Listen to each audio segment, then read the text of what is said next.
Olá pessoal, tudo bem? Pessoal, nós vamos dar a introdução à estrutura atômica e seus modelos atômicos. São os modelos que deram a forma, desde o início até os tempos de hoje, de como que é a estrutura de um átomo, como ele é formado. Só que inicialmente não se sabia como era a estrutura, claro, e os experimentos práticos é que foram dando maiores detalhes e informações até encontrar o modelo que se encontra hoje. Então, John Dalton foi aquele que fez o primeiro modelo atômico criado, conhecido como a bola de bilhar. Bola de bilhar no sentido de ser uma esfera, o átomo era uma esfera maciça, indestrutível, indivisível, e a ponto dele achar que todos os átomos tinham esse formato, que cada um era independente dentro dessa estrutura. Mais tarde, veio um cara e desmistificou isso daí através do primeiro experimento, que foi o Thomson, bem depois, né? Thomson fez o seguinte experimento, que a gente vai dar a introdução desse experimento, e eu mando para vocês também um link no qual vocês podem acessar e ver esse experimento prático, como ele conseguiu chegar à dedução de que o átomo não era exatamente como Dalton falava. Então vamos lá, pessoal, acompanhando a leitura aí.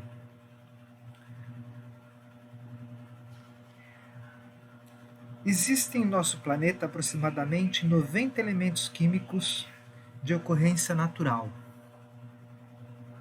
nos quais cerca de 20 fazem parte da constituição do organismo humano. Nesse capítulo estudaremos a conceituação atual do elemento químico. Lembrando, pessoal, que nós vimos no capítulo anterior sobre o que era o elemento químico, mas naquela visão antiga de Boyle. Robert Boyle, 1627-1691, ele definiu que elemento químico é qualquer substância pura que não sofra decomposição, substância simples. Tá aí, pessoal, na página 43, no capítulo 3.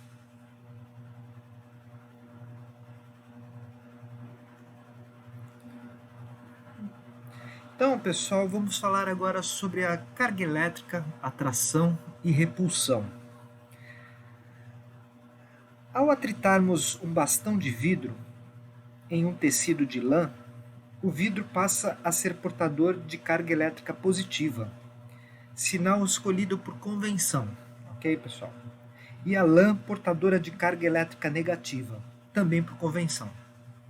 Então aí tá na primeira imagem, você pode ver que tem um cara atritando um bastão de vidro, e ao atritar a lã, o paninho de lã no bastão de vidro, o vidro se eletriza positivamente e a lã negativamente. Então os sinais negativos, as cargas negativas, ficaram na lã, e as cargas positivas no bastão de vidro. Muitos materiais, quando atritados com outros, ficam eletrizados, ou seja, adquirem carga elétrica. Por meio de experiências envolvendo corpos eletrizados, os cientistas concluíram que cargas elétricas de sinais diferentes se atraem e cargas elétricas de sinais iguais se repelem.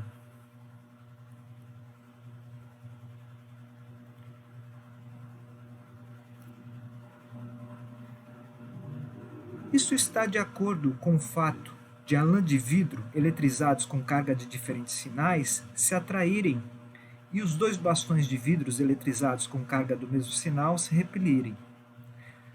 Então tem na primeira cena aí, a lã de vidro, que tem carga negativa, puxando a parte superior do bastão de vidro que está pendurado sobre uma cordinha, a parte positiva dele é atraída para a parte negativa. Isso comprova o quê? Que cargas de sinais opostos se atraem. Em contrapartida, na imagem da direita, nós temos a repulsão dessas cargas, porque elas têm sinais iguais. Foi pego esse mesmo bastão com carga positiva e foi colocado nesse dispositivo que foi colocado, pendurado, que foi usado no experimento anterior. E você pode perceber que existe um deslocamento por serem cargas de sinais iguais. É a repulsão. Então, como os materiais participam de fenômenos elétricos, deduz-se que eles devem possuir natureza elétrica. No entanto, o modelo de Dalton, estudado no capítulo anterior, não leva em conta os fenômenos elétricos. Devido a evidências obtidas em experimentos, experiências com a que descrevemos em outras mais complexas, surgiu no final do século XIX e início do século XX a necessidade de um modelo atômico mais adequado que levasse em conta a natureza elétrica da matéria.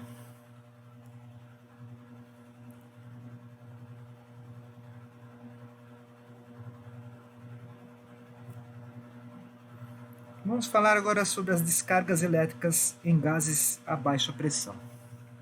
Gases, de modo geral, não conduzem corrente elétrica quando a pressão ambiente. No entanto, na segunda metade do século XIX, os trabalhos de alguns cientistas evidenciaram que, quando submetidos a baixas pressões, os gases podem tornar-se condutores elétricos. Olha que interessante. Quer dizer que a pressão ambiente, tem pressão ambiente, 1 na atmosfera, 760 milímetros de mercúrio, não ocorre condução de eletricidade nos gases. Porém, quando você baixa a pressão, já ocorre a condução de corrente elétrica. Para chegar a essa conclusão, eles utilizaram o chamado tubo de raios catódicos, também chamado de ampola de Crookes. Mais para frente vocês vão ver isso, que eu deixo um link aí para vocês buscarem essas informações melhor em um vídeo que mostra o experimento dessa ampola. Vamos falar detalhes sobre esse tubo de raios catódicos. Isso é uma ampola de vidro ligada a uma bomba de vácuo que visa diminuir a pressão interna. Nas duas pontas do tubo, há extremidades metálicas chamadas de eletrodos, ligadas a uma bateria. Quando a pressão interna chega a cerca de 1/10 da pressão ambiente, observa-se que o gás entre os eletrodos passa a emitir uma luminosidade. Quando a pressão diminui ainda mais, cerca de 100.000 vezes menor que a pressão ambiente, a luminosidade desaparece, restando apenas uma mancha luminosa através do polo positivo. Os cientistas atribuíram essa mancha a raios de natureza desconhecida naquela época, que seriam provenientes do polo negativo, chamado de cátodo. Esses raios foram denominados raios catódicos.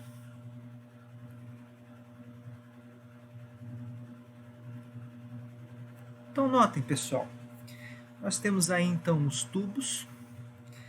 Esse tubo do lado esquerdo está informando. Na parte de baixo existe uma única abertura, onde é conectado uma bomba de vácuo, e essa bomba de vácuo foi colocado um gás qualquer dentro desse tubo, que quando ele é submetido a esse vácuo, ele vai chegando a uma pressão negativa e começa a emitir uma luminosidade entre um polo e outro polo.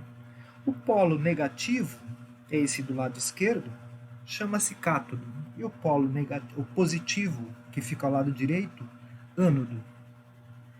Então, um gás qualquer a baixa pressão começou a liberar essa luminosidade, saindo da esquerda e indo para a direita, Então, esse tubo de vidro se chama ampola de Crookes, ou tubo de raios catódicos. Então, o cátodo ele começou a emitir essa condução da eletricidade até o anodo. E houve uma mancha luminosa conforme foi baixando demais essa pressão. Esse link que está aí abaixo, pessoal, vocês podem acompanhar esse experimento de uma forma onde vocês visualizam essa emissão da condução da eletricidade.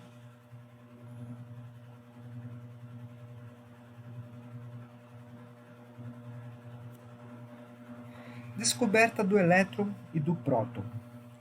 O cientista inglês Joseph John Thomson, 1856-1940, elaborando melhor as experiências feitas com tubo de raios catódicos, foi capaz de concluir em 1897 que os raios catódicos são, na verdade, constituídos pelo fluxo de partículas menores que o átomo e dotadas de carga elétrica negativa.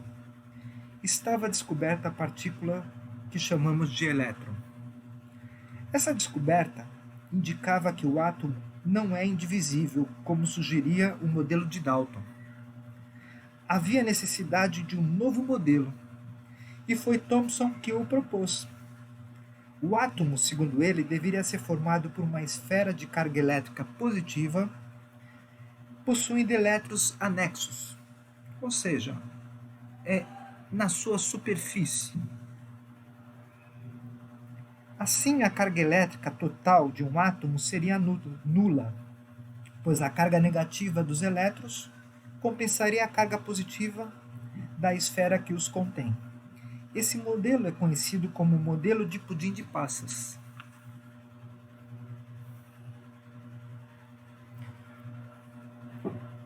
Muito bem, pessoal. Então, a esfera que Dalton achava que existia, que era indivisível, ela foi quebrada com a nova descoberta de uma partícula subatômica, que é o elétron.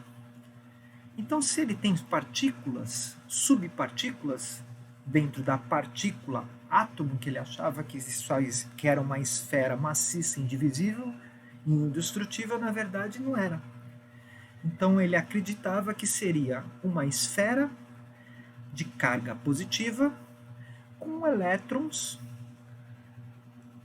na sua superfície, anexos, que ele diz separados de forma uniforme entre eles, porque também existia o fenômeno de atração e repulsão. Então os elétrons não ficavam muito próximos aos elétrons, por quê? Porque são de cargas iguais, então eles se repelem, não é verdade? Não foi visto isso naquele experimento do bastão de vidro? Então já se conhecia sobre atração e repulsão eletrônica. Então ele acreditava que o átomo era como se fosse um pudim de passas, onde você tem um pudim e as passas seriam os elétrons ao redor desse pudim. O pudim seria uma carga positiva e os elétrons de carga negativa distribuídos uniformemente. Então vamos ler aí, turma. Outras modificações no tubo de raios catódicos feitas pelo cientista alemão Eugen Goldstein conduziram à descoberta de outra partícula subatômica 1836 vezes mais pesada que o elétron e dotada de carga elétrica igual a dele, só que com sinal positivo. Para essa nova partícula foi proposto o nome próton.